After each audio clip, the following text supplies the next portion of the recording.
You know what I find absolutely hilarious? When an American raised in America, whose culture is American, tries to Afri-splain Africa to an African. So welcome to the Dark Times channel. Here we go again, back with another one. And before I get into today's video, make sure you guys go ahead and hit that like button for me one time.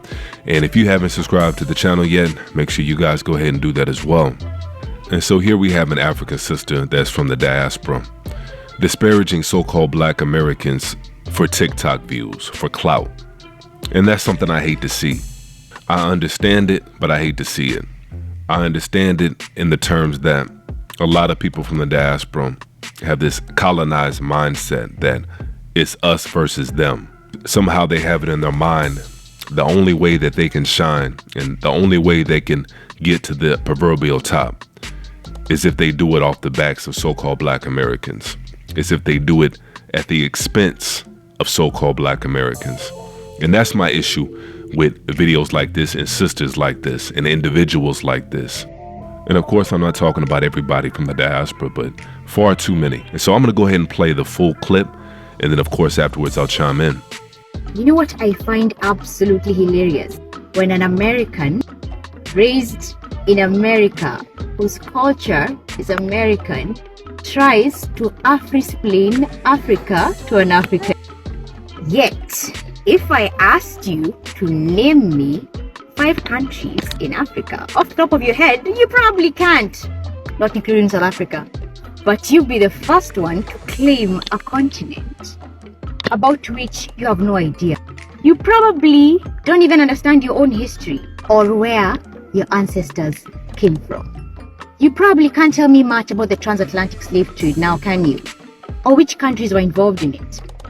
But you'll be the first one to gatekeep African culture from people who don't look like me, which makes you a racist. Plain and simple. How about less claiming, more learning?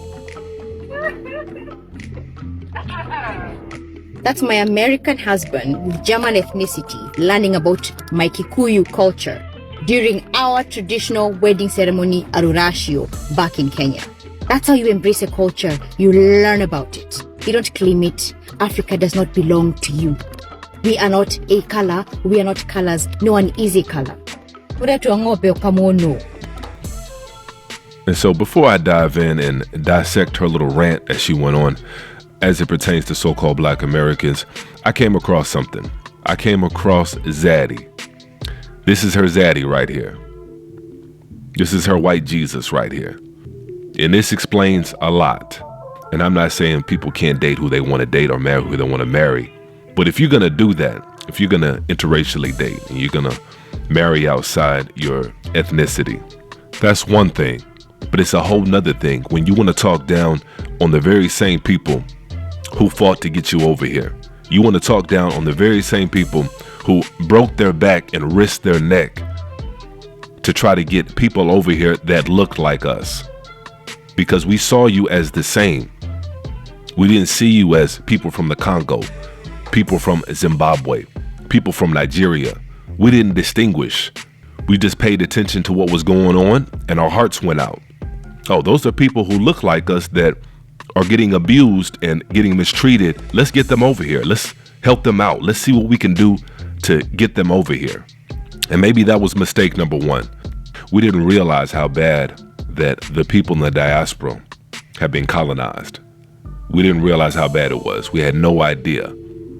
And so somebody like this is perfectly content with her Zaddy and making TikTok videos for clout at the expense of so-called Black Americans. So the first point she made, she said if she asked Black Americans to name 5 countries on the continent of Africa off the top of their head, that they wouldn't be able to name it. I'm not even going to dispute that. A lot of people don't know the globe like that. A lot of people don't know the geography. And so I'm not even going to dispute that. That's not even worth disputing. And it's besides the point. Who gives a damn? Back in the 80s and 90s when South Africa was still under apartheid, we couldn't name 5 countries in South Africa, but it didn't stop us from going over there and trying to get our brothers and sisters free. It didn't stop our entertainers from refusing to do concerts in South Africa It didn't stop us from wearing so-called African colors and wearing dashikis and going through the whole nine, just trying to show support in any way we could. Because like I said earlier, we saw people that looked like us that were going through a similar struggle and our hearts went out. And this woman has the nerve, the audacity to try to talk down on so-called Black Americans. And this is my issue with Pan-Africanism. It's been one-sided for the most part. There's different people who come from the diaspora that don't have this same viewpoint and don't share this same viewpoint, but there's too many that have the same mindset as this lady right here. Too many. One too many. And so that's my main issue and my main concern when it comes to this Pan-Africanism that's never been reciprocated to the same level that Black Americans in the United States have tried to make it work. It's never been the same. And then the second point she brought up, she said that Africa does not belong to you. Speaking about so-called Black Americans, she said, Africa does not belong to you. Africa is not a color. And that's very interesting. That's very interesting. And that's the reason, that's the number one reason why the continent of Africa is in the condition that it is in today. That's the number one reason. They don't see themselves as Black. And historically speaking, she's correct. Historically speaking, people were defined by the tribes they came from, defined by the regions that they came from, and they weren't defined by their color. So historically, like I said, she's correct. But that's about 500 years outdated. The world doesn't think like that anymore. And we already know who we have to blame for that. And so I'm not even going to go down that path. But for her to say that Africa doesn't belong to you, we are not a color, it just lets you know where their mindset is and why it is that Africa continues to be dominated and continues to be colonized over and over again. And so she's a prime example of the reason why Africa is in the condition that it is, and it'll continue to stay in that condition. She's a perfect example. And so I'm gonna go ahead and leave it to the comment section on this one. Man, let me know how y'all feel about this particular video, and I'll definitely try to chime in as well in the comment section. And as usual, peace and chaos.